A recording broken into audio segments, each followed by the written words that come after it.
कि इसने 2 दफ़ा अटैम्प्ट ऑफ रेप की है। खलीलुर रहमान कमर। जी उसकी वीडियो मोबाइल में, मैं मोबाइल के फॉरेंसिक करवाने लगा हूँ, इंशाल्लाह वीडियो सामने आ जाएगी। फैसल शरीफ ने आमना उरूज के कपड़े फाड़े हैं जी, कपड़े फाड़े हैं और उसकी ज़बान के नीचे जो है वो इलेक्ट्रिक शॉक्स लगाए हैं कि तुमने अदालत में जाके हमारी मर्जी का बयान देना है। और 2 ने उसको वहाँ पे भी जिनसी जिंदगी बनाने की कोशिश की है पुलिस ऑफिसर्स ने। जी इमरान यूसुफ ने भी कहा है मैं तुम्हें यहाँ से निकलवा दूँ तो फिर तुम्हें मुझे क्या फेवर दोगी, बाद में मेरे साथ ताउन करोगी। जो इंस्पेक्टर है, एक लड़की जो 22-23 साल की है, कुंवारी लड़की है, उसका गोश्त नोचने के लिए। और मैं हैरान हूँ, यहाँ फीमेल वज़ीर आला हैं जो क्लेम करती हैं कि जी मेरी रेड लाइन है फीमेल की हरासमेंट। ये लोग पुलिस के महकमे में रहने काबिल नहीं है और ना ही ये रहेंगे, ये सब नौकरी से जाएंगे। समेत DIG, जिस DIG ने 28 जुलाई 2024 को जेल से निकलवा कर आमना उरूज को रेस कोर्स थाने में लाकर चारपाई से बांध के डंडों से मारा है। उसने खुद भी इसकी टांगों पे डंडे मारे हैं और DSP फैसल शरीफ नहीं मारे हैं। तो ये तो मैं तो इनको नहीं छोड़ूंगा। ये 8 के 8 बंदे समेत DIG सस्पेंड भी होंगे, इनके ऊपर FIR भी होगी जो कोर्ट ने ऑर्डर कर दी है, और ये जेल भी जाएंगे। मेडिकल भी हो गया, 19 इंजरीज भी आ गई। 19 injuries including sensitive body parts. 28 दिन उसकी ब्लीडिंग जो है ना वो नहीं रुकी। 28 दिन 28 डेज कि वो जो बंदा असल मुजरिम है जिसने अटेम्प्ट ऑफ रेप की है वो दंदनाता फिर उसको पूछा किसी ने, उसके मोबाइल की फोरेंसिक कराई है, उसके मोबाइल के व्हाट्सएप में सारे मैसेजेस मौजूद हैं कि वो बंदा इस बच्ची को किस किस तरीके से हरास करता रहा, वो सब उसकी मोबाइल में मौजूद। अस्सलाम वालेकुम, डेली स्टोरीज ऑफ पाकिस्तान के प्लेटफॉर्म से मैं तलहा सुलहरी हूँ और नाजरीन हमारे साथ आमिना अरूज के वकील एडवोकेट सैफुल्लाह वड़ाई साहब मौजूद हैं। वड़ाई साहब, आपकी जो मुवक्किल हैं उनके खिलाफ तशद्दुद जो हुआ है वो साबित हो चुका हुआ है और लाहौर हाई कोर्ट ने जो DGFI हैं उनको जो तफ्तीशी अफसरान थे जिन्होंने तशद्दुद किया उनके खिलाफ कार्रवाई का भी हुक्म दिया। तो इस हवाले से क्या अपडेट है? फिर देखिए, मैं तो पहले दिन से आपको कहता रहूँ कि इसमें ये खलीलुर रहमान कमर हनी ट्रैप केस नहीं है, बल्कि आमना उरूज हनी ट्रैप केस है। कि इनफेक्ट आमना उरूज जो है ब्लैकमेल होती रही और उसको ये लालच भी देते रहे और साथ थ्रेट भी करते रहे। और जिस दिन ये उस दिन भी गए हैं, उस दिन भी इन्होंने कहा था कि अगर आपने मेरे साथ फ़िज़िकल रिलेशन ना कायम किया तो 6 बजे मैं आपकी वीडियो रिलीज़ कर दूँगा। तो जब इस खातून ने इस बात से इनकार किया है तो ये झूठे वक़ूअ में उसको मुलव्वस कर दिया। और उसके बाद इनको आप ये देखें कि 18 को रात 10:30 बजे जो 19 तारीख की 12 बजे की रात की बनती है, ये खलीलुर रहमान कमर साथ गया है और इसने वहाँ बैठ के तशद्दुद करवाया है। ये बाहर से वो और उनकी आमना उरूज की बहन मरियम, जिसका इस वक़ूअ से कोई ताल्लुक़ नहीं है, उन दोनों को बालों से घसीट कर लेकर गए हैं उधर फ्लैट पे और जाके उन्हें थप्पड़ों की बारिश की है। खलीलुर रहमान कमर सामने बैठ के स्नैक्स खाता रहा है और चाय पीता रहा है, कॉफ़ी पीता रहा है और एक DSP फैसल शरीफ वहाँ पे मौजूद रहा है और 3 बंदे उसको थप्पड़ों से मारते रहे, मर्द। क्या ये क्रिमिनल इंटिमिडेशन नहीं है? इससे बड़ी क्रिमिनल इंटिमिडेशन और क्या हो सकती है? किसी औरत को हाथ लगाना 354 के तहत 354 सेक्शन PPC के तहत जुर्म है, जो ये करते रहे 3 अफराद। और उसके बाद इनके घर से जो चीज़ उन्हें मिली है वो उठा के ले हैं। 21,000 रुपया आमना उरूज का, उसका मोबाइल, उसकी बहन का मोबाइल, उसकी अंगूठी थी जो तकरीबन 45,000 की थी गोल्ड की, और गोल्ड का नेकलेस था 75,000 का वो। और उसके अलावा 3 PR पैकेजेस पड़े थे जो उन्होंने खोले तक नहीं थे, उनका लैपटॉप पड़ा था, जो सारा ये उठा के लेकर अपने घरों में फिर उन्होंने जाके तकसीम किया है। ठीक है, तो ये डकैत हैं, ठीक है, ये दरिंदे हैं, जानवर हैं ये, ठीक है, जिन्होंने वहाँ मर्दों ने, कोई औरत उनके साथ लेडी पुलिस नहीं थी और ये सादा कपड़ों में थे और खलीलुर रहमान कमर वहाँ बैठ के सब कुछ करवाता रहा है, उसकी इंस्ट्रक्शंस के ऊपर ही सब कुछ होता रहा है।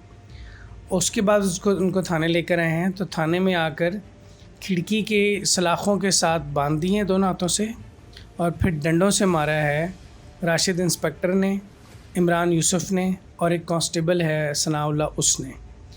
फ्लैट पर भी वही सनाउल्लाह मारता रहा है, थाने में आकर भी वो मारते रहे और मार कर डिमांड एक ही थी कि आपने खलीलुर रहमान कमर के ख़िलाफ़ कुछ नहीं बोलना, आपने नहीं कहना कि वो ब्लैकमेल कर रहा था, आपने नहीं कहना कि वो हरास कर रहा था, आपने नहीं कहना कि मेरे पास वीडियो मौजूद है जिसके अंदर मैं उसे धक्के दे रही हूँ और वो मुझे फ़ोर्स कर रहा है, मेरे साथ ज़्यादती करने की कोशिश कर रहा है, जिसकी एप्लीकेशन हमने अब IG को, वज़ीर आला साहबा को, वज़ीर आज़म को हमने दे दी हुई है। ठीक है, सुप्रीम कोर्ट के हमारे सेल में भी दी है कि इसने 2 दफ़ा अटैम्प्ट ऑफ रेप की है खलीलुर रहमान कमर। जी उसकी वीडियो मोबाइल में, मैं मोबाइल के फोरेंसिक करवाने लगा हूँ, इंशाल्लाह वीडियो सामने आ जाएगी। जो पुलिस वाले छुपा रहे हैं ना खलील रहमान कमर के मुलाजिम बन के, उसकी बांदी बन के, वो वीडियो सामने आ जाएगी और सब कुछ सामने आ जाएगा। और जितने ही पुलिस वाले हैं ना जो इस सारी गैर कानूनी कार्रवाई में मुलव्वस हैं, ये सब जेल जाएंगे, इनमें से बाहर कोई नहीं आएगा। फैसल शरीफ ने आमना उरूज के कपड़े फाड़े हैं जी, कपड़े फाड़े हैं और उसकी ज़बान के नीचे जो है वो इलेक्ट्रिक शॉक्स लगाए हैं कि तुमने अदालत में जाके हमारी मर्ज़ी का बयान देना है, ठीक है। वहाँ कहना है मैंने खलील रहमान कमर को अगवा किया, ये नहीं कहना कि उसने ब्लैकमेल किया है। जो बच्ची घर से कमाने के लिए निकलती है ना, आप ये जो पुलिस यूनिफॉर्म में आपको लोग नज़र आते हैं, वहाँ समझिए आपकी हिफाजत के लिए हैं। ये सिर्फ ताकतवरों के इशारों पर नाचने के लिए हैं। और एक लड़की जो 22-23 साल की है, कुंवारी लड़की है, उसका गोश्त नोचने के लिए। और मैं हैरान हूँ, यहाँ फ़ीमेल वज़ीर आला हैं जो क्लेम करती हैं कि जी मेरी रेड लाइन है फ़ीमेल की हरासमेंट। तो यहाँ 11 दिन जो है वो 8 दरिंदे उसका गोश्त नोचते रहे, उसको मारते रहे, और 2 ने उसको जो है वो वहाँ पे भी जिनसी दरिंदगी बनाने की कोशिश की है पुलिस ऑफिसर्स ने। जी जी, इमरान यूसुफ ने भी कहा है मैं तुम्हें यहाँ से निकलवा दूँ तो फिर तुम्हें मुझे क्या फेवर दोगी, बाद में मेरे साथ ताउन करोगी। जो इंस्पेक्टर है इमरान यूसुफ ने कहा है मेरे साथ ताउन करो, मेरे साथ फिज़िकल हो तो मैं तुम्हें निकलवा देता हूँ। और एक साहब वहाँ पे नबील कांस्टेबल हैं, उन्होंने कहा कि मैं तुम्हें कोने पे लेके आता हूँ ना, फिर तुम ठीक हो जाओगी। इस लेवल तक जो है ना मेंटल टॉर्चर करते हैं कि अब मेरी मर्ज़ी का बयान दो। फिर भी शेरनी जिसने अपनी मर्ज़ी उनकी मर्ज़ी का बयान नहीं दिया और जो हक सच थी वही बात बताई, और अल्टीमेटली आके हमें अदालत से रिलीफ मिला, पुलिस से कोई रिलीफ नहीं मिला। और आज तक पुलिस जो है ये सारा कुछ जानते बूझते हुए वो लोग इनके ख़िलाफ़ कोई कार्रवाई करने के लिए तैयार नहीं है। ये लोग पुलिस के महकमे में रहने काबिल नहीं हैं और ना ही ये रहेंगे, ये सब नौकरी से जाएंगे। समेत DIG, जिस DIG ने 28 जुलाई 2024 को जेल से निकलवा कर आमना उरूज को रेस कोर्स थाने में लाकर तो उसको चारपाई से बांध के डंडों से मारा है। उसने ख़ुद भी इसकी टांगों पे डंडे मारे हैं और DSP फैसल शरीफ ने भी मारे हैं कि हमने इसको कम्प्लीटली ब्रेक करना है कि CCPO के सामने ये हमारी मर्ज़ी का बयान दे कि मुझे खलील रहमान कमर ने नहीं ब्लैकमेल किया, उससे मुझे हरास नहीं किया, उससे मेरा रेप करने की कोशिश नहीं की, ये कहना है मैंने अगवा किया है। ऐसे ही ये लोग, अब मैं क्या लफ्ज़ इनके बारे में इस्तेमाल करूँ? बेगैरत कहना चाहिए ना कि नहीं कहना चाहिए कि जो एक औरत के साथ यही कुछ इनकी बेटियों के साथ हो तो फिर क्या कहेंगे? ये इनकी बेटियों के साथ ये नहीं होना चाहिए जो किसी बेगुनाह लड़की के साथ ये कुछ करते रहें। फिर आप ये देखें, पुलिस टॉर्चर वहाँ करती है जहाँ पर कोई बंदा कत्ल हो गया, उसकी लाश नहीं मिल रही, डकैती है, चीज़ें बरामद नहीं हो रही। मुझे ये बताएं, आप बंदा वापस आ गया, गाड़ी आ गई, मोबाइल आ गया, उसका पर्स वापस आ गया, उससे पुलिस को आगे रिपोर्ट नहीं किया, और आप बग़ैर किसी FIR के 2 बच्चियों को अगवा करके ला रहे हैं और 3 दिन तक इलीगल कन्फाइनमेंट में रख रहे हैं। उनसे बड़े मुजरिम तो ये हैं। तो ये तो मैं तो इनको नहीं छोड़ूंगा।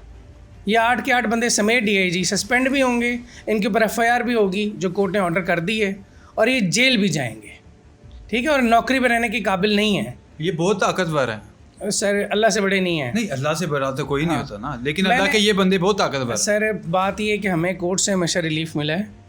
कोर्ट से पहले दिन से ही हमें उम्मीद, इंसाफ की उम्मीद थी।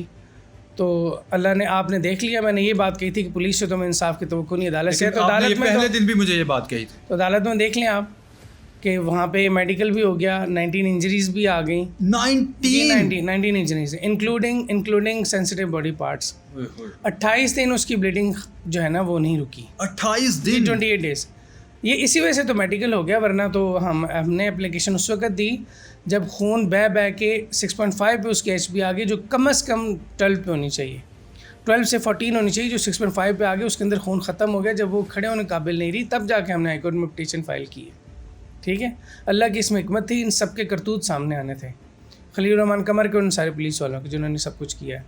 तो इंशाल्लाह ये कानून के हाथ से नहीं बचेंगे। बेशक पुलिस की वर्दियाँ पहनी हुई हैं, ये पुलिस वाले नहीं हैं, ये यूनिफॉर्म में माफिया हैं जिनका काम सिर्फ़ और सिर्फ लोगों से पैसे लूटना है। नहीं, हमारे टैक्सों से तनख्वाह लेते हैं ना हम, खून पसीने की जो कमाई है उससे ये तनख्वाह लेते हैं, उससे ये यूनिफॉर्म लेते हैं, उससे ये गाड़ियाँ हैं, उससे ये प्रोटोकॉल इंजॉय करते हैं। तो ये हमारी हिफाजत के लिए बने हुए हैं, हिफाजत क्यों नहीं करते? नहीं, ये हिफाजत के लिए नहीं, हमारी हिफाजत के लिए नहीं बने हुए, आम पाकिस्तानी हिफाजत के लिए नहीं बने हुए। जो क्रिमिनल्स हैं उनको बचा कर उनसे पैसे लेने के लिए बने हुए हैं, ठीक है, आपने इस केस में देख नहीं लिया कि वो जो बंदा असल मुजरिम है जिसने अटैम्प्ट ऑफ रेप की है वो दंदनाता फिर उसको पूछा किसी ने, उसके मोबाइल की फोरेंसिक कराई है, उसके मोबाइल के व्हाट्सएप में सारे मैसेजेस मौजूद हैं कि वो बंदा इस बच्ची को किस किस तरीके से हरास करता रहा, वो सब उसकी मोबाइल में मौजूद है। लिया उसका मोबाइल, एविडेंस कैसा नहीं था, उसकी फोरेंसिक की है नहीं की, आमना उसकी फोरेंसिक क्यों नहीं कराई, उसमें से अपनी मर्ज़ी की वीडियो निकाल कर क्यों कर रहे हैं? ठीक है, इनमें और वीडियो में कोई फ़र्क नहीं है। जो एक औरत का गोश्त नोचते रहे हैं सिर्फ इसलिए कि हमने खलीलुर्रहमान कमर की मर्ज़ी के मुताबिक इस केस से तफ्तीश लानी है। अब देखें 2.5 लाख रुपए के टोटल इल्ज़ाम है, ठीक है, और FIR में हर चीज़ क्लियर लिखी हुई है कि उसमें आमना अरूज का नाम ही नहीं है कि ना आमना अरूज ने ATM कार्ड लिया, ना आमना अरूज ने पैसे निकलवाए हैं, ना आमना अरूज ने पैसे रिसीव किए हैं। ये सब कुछ खलीलुर्रहमान कमर के अपने FIR में लिखा है। तो फिर आप इस बच्ची को किस लिए मारते रहें? सिर्फ इसलिए कि खलीलुर्रहमान कमर के खिलाफ नहीं बोलना, जो असल हकीकत सामने नहीं लानी, जो बंदा असल मुजरिम है उसके खिलाफ कार्रवाई नहीं करनी, सिर्फ इसलिए मारते रहें। अब मुझे बताएं इससे बड़ा जुल्म और क्या हो सकता है? कि अल्लाह की ज़मीन ये इजाज़त नहीं मांगती हो कि अल्लाह से कि मुझे इजाज़त दें तो मैं खुल के इनको अपने अंदर ले लूँ? जो इस किस्म के दरिंदे हैं, भेड़िए हैं, जानवर हैं, इससे कम ये नहीं है, इससे कम मैं इनके बारे में कुछ नहीं कह सकता। जो बेगुनाह और लावारिस हेल्पलेस फ़ीमेल के साथ ये सलूक करते हैं उनको मैं भेड़िए से कम मैं नहीं कह सकता। ठीक है, इंसान ग्रुप में ही भेड़िए हैं। बहुत शुक्रिया वड़ाइच साहब आपके वक्त का। जी तो नाज़रीन, वड़ाइच साहब की गुफ्तगू आपने सुनी। कमेंट सेक्शन में अपनी राय का इजहार ज़रूर कीजिएगा और हमारे channel daily stories of Pakistan को लाजमी सब्सक्राइब कीजिएगा। हमें दीजिए इजाज़त। अल्लाह निगहबान।